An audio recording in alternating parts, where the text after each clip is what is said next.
Hello viewers, welcome to home making with Vaishu. இன்றைக்கி நம்ம வீடியோவில் ஒரு சிம்பிள் சவுத் இண்டியன் தாலி பார்க்க போகிறோம். ஸ்ப்ரிங் ஆனியன் போட்டு சாம்பார், மைசூர் ரசம், அப்புறம் பொட்டேட்டோ காய் எப்படி செய்யறதுன்னு பார்க்க போகிறோம். ஸ்ப்ரிங் ஆனியன் ரொம்ப சத்தான ஐட்டம். இதில் விட்டமின் ஏ, B6 அண்ட் நிறைய மினரல்ஸ் இருக்குது. பட் சேட்லி நம்ம சவுத் இண்டியன் குக்கிங்கில் இதை நம்ம ரொம்ப சேர்த்துக்கிறதே இல்லை. இன்றைக்கி அதை வச்சு ஒரு சாம்பார் எப்படி செய்யறதுன்னு சொல்ல போகிறேன். ரொம்ப டேஸ்டியாக இருக்குங்க இந்த சாம்பார். அடுத்து மைசூர் ரசம் எப்படி செய்யறதுன்னு பார்க்க போகிறோம். மைசூர் ரசத்துக்கு இந்த இன்க்ரீடியன்ஸ்லாம் என்னென்ன தேவை அப்படின்னு சொல்லி ஃபஸ்ட்டு பார்த்துடலாம். 1 டேபிள் ஸ்பூன் தனியா, 1/2 டேபிள் ஸ்பூன் ஜீரகம், 1 டீஸ்பூன் மிளகு, 1/2 டீஸ்பூன் உளுந்து, 1/2 டீஸ்பூன் கடலைப்பருப்பு, ஒரு 4-5 மிளகாய், அப்புறம் கொஞ்சமாக ஒரே 1 டீஸ்பூன் தேங்காய். இதை தவிர்த்து வேறு என்னென்ன இன்க்ரீடியன்ஸ் வேணும்னு பார்த்துடலாம். ஒரு வெங்காயம், ஒரு தக்காளி, ஒரு லெமன் சைஸ் பால் அளவுக்கு புளி, அப்புறம் பருப்பு, இதுவும் ரெண்டுத்துக்கும் சேர்த்து ஒரு 1/2 கப் பருப்பு, அப்புறம் நம்ம ரொட்டீன் அஞ்சரை பெட்டி, அப்புறம் உப்பு, மஞ்சப்பொடி, காரப்பொடி, அப்புறம் 3 டேபிள் ஸ்பூன் சாம்பார் பொடி. இந்த அப்புறம் பெருங்காயம், அப்புறம் கொத்தமல்லி, கருவேப்பிலை, அப்புறம் தேவையான அளவு எண்ணெய், இதெல்லாம் எடுத்துக்கோங்க. புளியை நம்ம வெந்நீரில் போட்டு வச்சிடலாம். குக்கர் வச்சுட்டு நம்ம வறுத்து ஆற வைக்கிறதுக்குள்ளே நம்ம காய்கறி எல்லாம் நறுக்கிடலாம். ஸோ அப்போ நமக்கு எல்லா ப்ரெப்பும் ரெடி ஆகிடும். சமைக்கிறது ரொம்ப குவிக் ஆகிடும். வாங்க ஒன்று ஒன்றா பண்ண ஆரம்பிக்கலாம். நம்ம குக்கரை வச்சிடலாம். ஒரு 4 விசில் வச்சிடலாம். அந்த கேப்பில் நம்ம இந்த ஐட்டம்ஸ் எல்லாத்தையும் வறுத்துக்கலாம். நீங்கள் பொடி ஸ்டோர் பண்ணி வைக்க போகிறீங்கன்னா எண்ணெய் விடாமல் வறுத்துக்கோங்க. உடனே டக்குன்னு பண்ணிட போகிறீங்க அப்படின்னு சொன்னால் எண்ணெயை விட்டு பண்ணிக்கலாம். ஸோ நான் எண்ணெய் விட்டு பண்ணிக்கிறேன். இது நல்லா வறுத்ததுக்கப்புறமா நான் இதில் தேங்காயும் போட்டு வச்சிடுறேன். ஸோ இதை நான் ஆற வச்சிடுறேன். நம்ம புளியை கரைச்சிக்கலாம். நீங்கள் எந்த பாத்திரத்தில் குழம்பு ரசம் பண்ணுறீங்களோ அதுலேயே கூட புளியை ஊற வச்சுக்கலாம். ஒரு எக்ஸ்ட்ரா பாத்திரம் எதுக்கு, குறையும் இல்லையா? ஸோ புளியை நல்லா கரைச்சிக்கிட்டு குழம்புக்கு நிறையாவும் ரசத்துக்கு கொஞ்சமாகவும் விட்டுக்கோங்க. இப்போ இதே இதில் இன்னும் கொஞ்சம் தண்ணி விட்டு இந்த 2வது புளியை நம்ம ரசத்துக்கு யூஸ் பண்ணிக்கலாம். ஏன் இப்படி பண்ணுறோன்னா நம்ம ரசத்தில் நிறையா தக்காளி சேர்ப்போம். ஸோ அப்போ புளிப்பு காம்பன்சேட் ஆகிடும். எல்லா காயும் நறுக்கிக்கலாம். ஸ்ப்ரிங் ஆனியன் நறுக்கிட்டு அந்த வேர் பகுதியை ஒரு டம்ளரில் கொஞ்சமாக தண்ணி எடுத்து நம்ம போட்டு வச்சோம் அப்படின்னு சொன்னால் ஒரு 5-6 நாளில் அது திரும்ப முளைக்கும். இது நீங்கள் எடுத்து தனியாக சாயிலில் பிளான் பண்ணிக்கலாம், இல்லை தண்ணியிலே கூட வச்சுக்கலாம்.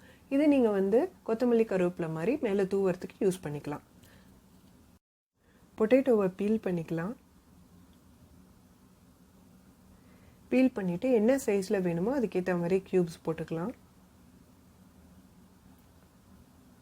நறுக்கினதை நம்ம தண்ணியில் ஃபஸ்ட்டு வாஷ் பண்ணிட்டோம் அப்படின்னு சொன்னால் அதில் இருக்கிற ஸ்டார்ச் கண்டென்ட்டு போகும். சிலருக்கு டைஜஸ்டிவ் இஷ்யூஸ் இருக்கும் இல்லையா, அவங்களுக்கும் இது கொஞ்சம் பெட்டராக இருக்கும். அண்ட் தண்ணியில் போட்டு வைக்கிறனால பொட்டேட்டோ கருத்துக்காமலும் இருக்கும். நெக்ஸ்ட்டு நம்ம தக்காளியை நறுக்கிக்கலாம். பொடி பொடியாக ரசத்துக்கும் சும்மா ஒரு 1/4 தக்காளி ஒரு ஃப்ளேவருக்காக கொஞ்சம் பெருசாக குழம்புக்கும் நான் கட் பண்ணிக்கிறேன். அடுத்து வெங்காயத்தையும் கட் பண்ணிக்கலாம். பொடி பொடியாக நம்ம பொட்டேட்டோக்கு போடுற மாதிரி, அப்புறம் கொஞ்சம் பெருசாக சாம்பாருக்கு போடுற மாதிரி கட் பண்ணிக்கலாம். இப்போ நம்ம ப்ரெப் எல்லாம் ரெடி ஆகிடுச்சு. நம்ம வறுத்து வச்சது நல்லா ஆறிடுச்சு. குக்கரும் ப்ரெஷர் ரிலீஸ் ஆகிடுச்சு. இப்போ இதை ஓப்பன் பண்ணி பார்க்கலாம். இந்த பருப்பை நல்லா மசிச்சு விட்டுக்கலாம். அண்ட் இந்த வறுத்து வச்சதை ஒரு பேஸ்ட் ஆட்டம் அரைச்சி எடுத்துக்கலாம். இப்போ நம்ம ப்ரெப் எல்லாம் ரெடி ஆகிடுச்சு. இப்போ நம்ம ஒன்று அடுப்பில் வச்சு இறக்க வேண்டியது தான் வேலை. அடுப்பை மீடியம் ஹீட்டில் வச்சு தான் நம்ம குக் பண்ண போகிறோம். ஹையில் வச்சு குக் பண்ணால் டேஸ்ட் நல்லா இருக்காதுங்க. எப்போவுமே மீடியம் ஹீட்டில் குக் பண்ணால் அதோட டைம் எடுத்து அது நல்லா குக் ஆகி ரொம்ப டேஸ்டியாக இருக்கும். ஃபஸ்ட்டு ரசம், குழம்பு ரெண்டுத்தையும் அடுப்பில் வச்சிடலாம். இந்த குழம்பு ரசம் ரெடி ஆகிறதுக்குள்ளே நம்ம இன்னொரு அடுப்பில் கடாய் போட்டு உருளைக்கிழங்குக்கு ஸ்டார்ட் பண்ணிடலாம். நம்ம உருளைக்கிழங்குக்கு தாளிக்கும் போதே நம்ம குழம்பு ரசத்துக்கும் தாளித்து எடுத்து வச்சிடலாம். இப்போ இந்த எண்ணெய் காயிற கேப்பில் நம்ம கொஞ்சம் பாத்திரத்தையும் தேய்ச்சிட்டு வந்துடுவோம். இப்போ எண்ணெய் காஞ்சிடுச்சு. கடுகு போட்டுக்கலாம்.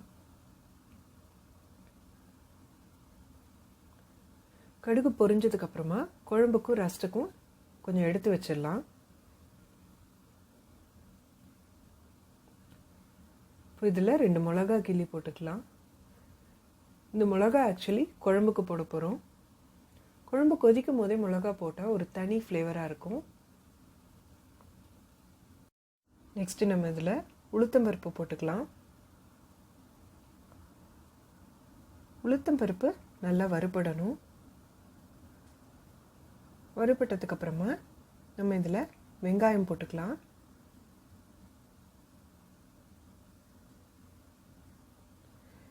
வெங்காயம் போட்டு கொஞ்சம் வதங்கினதுக்கப்புறமா நம்ம தண்ணியில் போட்டு வச்சிருந்த உருளைக்கிழங்கை கொஞ்சம் கொஞ்சமாக அதில் சேர்த்துடலாம்.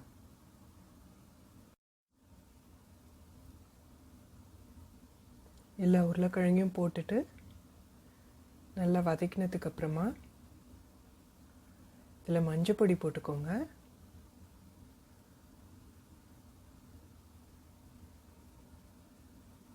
மஞ்சள் பொடி போட்டுட்டு நல்லா எல்லா இதுலேயும் மிக்ஸ் ஆகிற மாதிரி வதக்கிக்கோங்க.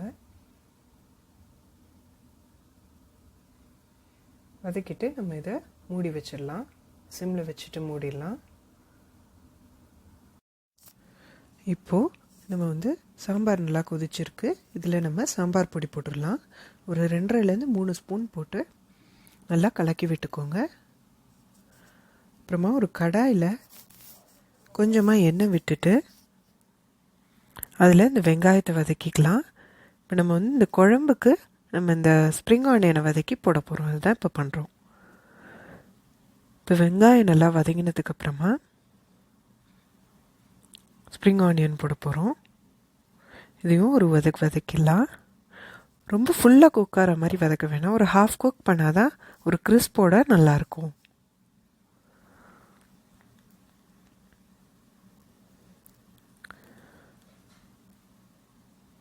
இந்த வெங்காயம் வதங்கினோன்னே இதை எடுத்து நம்ம குழம்புல போட்டுடலாம். ஃபஸ்ட்டு குழம்புல போடும்போது ரொம்ப நிறையா இருக்கிற மாதிரி இருக்கும். அண்ட் குழம்பு ரொம்ப திக்காக இருக்கிற மாதிரி இருக்கும். பட் போக போக கொதித்து இது நல்லா ரெடியூஸ் ஆகிடும்.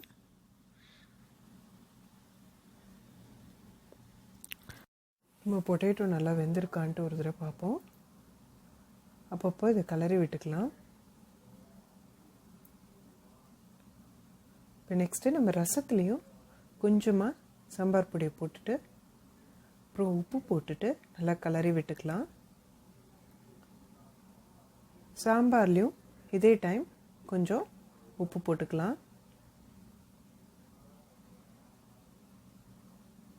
நெக்ஸ்ட்டு இந்த பருப்பை சாம்பார்லேயும் ரசத்துலேயும் விட்டுக்கலாம். சாம்பாரில் 3/4 போர்ஷனும் ரசத்தில் கொஞ்சம் போர்ஷனும் கொஞ்சம் நிறையா தண்ணியுமா சேர்த்து நம்ம விட்டுக்கலாம்.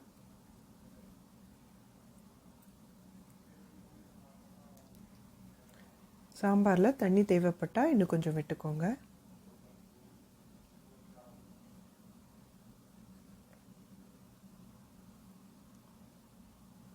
இப்போ உருளைக்கிழங்க ஒரு தடவை கிளறி விட்டுக்கலாம். நல்லா வெந்திருக்கு. இப்போ இந்த ஸ்டேஜில் நம்ம கொஞ்சமாக சாம்பார் பொடி இதுக்கு ஃப்ளேவருக்கு போடலாம். சாம்பார் பொடியை போட்டுட்டு நல்லா கிளறி விட்டுட்டு இது வேகிறதுக்காக நம்ம மூடி வச்சிடலாம்.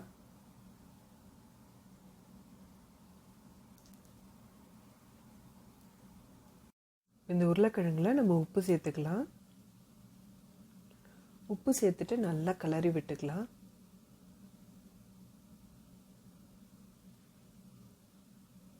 நல்லா கிளறினதுக்கப்புறமா நம்ம இந்த உருளைக்கிழங்கை இந்த கடாயோட வால்ஸில் வர மாதிரி இப்படி ஒட்டி ஃபுல்லாக ஸ்ப்ரெட் பண்ணி விட்டுடலாம். ஸோ தட் எல்லா உருளைக்கிழங்கும் நல்லா கிறிஸ்பியாகும். இப்போ வேணும்னா சைட்ஸில் என்ன விடணும்னா விட்டுக்கலாம் நீங்கள், இன்னும் நல்லா கிறிஸ்பியாகிறதுக்கு. அதுக்கப்புறமா நம்ம ரசம் பார்த்தா நல்லா கொதிச்சு வந்துட்டுருக்கு. இப்போ இந்த ஸ்டேஜில் நம்ம இந்த அரைச்சி விட்ட பேஸ்ட்டை போட்டு நல்லா மிக்ஸ் பண்ணிக்கலாம். நல்லா ஒரு சூப்பர் கொதி வரட்டும். நம்ம அரைச்சி விட்ட அதே கண்டெய்னர் எடுத்து நம்ம இந்த குழம்புல இந்த பாக்கி தண்ணியை எடுத்து விட்டுடலாம். அது ஒரு சின்ன டேஸ்ட் நல்லாயிருக்கும். 3 இதுவும் பேரலாக சூப்பராக ரெடி ஆகிடுச்சு. ரசத்தில் கடைசியாக பெருங்காயம் கொஞ்சம் சேர்த்துக்கலாம். உருளைக்கிழங்கு இன்னொரு ரவுண்டு லைட்டாக வதக்கி விட்டுப்போம். எல்லாமே இப்போ ஃபினிஷிங் டச் தான் நம்ம பண்ணிகிட்ருக்கிறது. இப்போ நம்ம கடுகு சேர்த்துடலாம் குழம்புலேயும் ரசத்துலேயும். அப்புறம் கொஞ்சமாக கொத்தமல்லி ரசத்தில் போட்டுடலாம். குழம்புல கொஞ்சம் கருவேப்பிலை போட்டுக்கலாம்.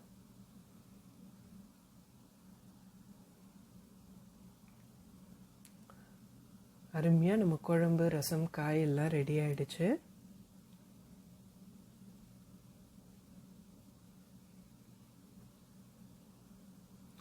ஒரு தட்டில் சூடாக சாதம் போட்டு கொஞ்சமாக நெய்யை விட்டு அப்புறம் இந்த சாதத்தில் குழம்ப ஓட ஓட விட்டு சாப்பிட்ற சுவையே தனிதாங்க. இந்த தாலியை நீங்களும் சாப்பிட்டு நல்லா என்ஜாய் பண்ணுங்கள். இந்த ரெசிபி உங்களுக்கு பிடிச்சிருக்கும்னு நினைக்கிறேன். ப்ளீஸ் லைக் பண்ணுங்கள், ஷேர் பண்ணுங்கள், மறக்காமல் சப்ஸ்கிரைப் பண்ணுங்கள். அப்புறம் அந்த பெல் ஐக்கானையும் ஹிட் பண்ணிங்கன்னா நான் எப்போ வீடியோ போட்டாலும் உங்களுக்கு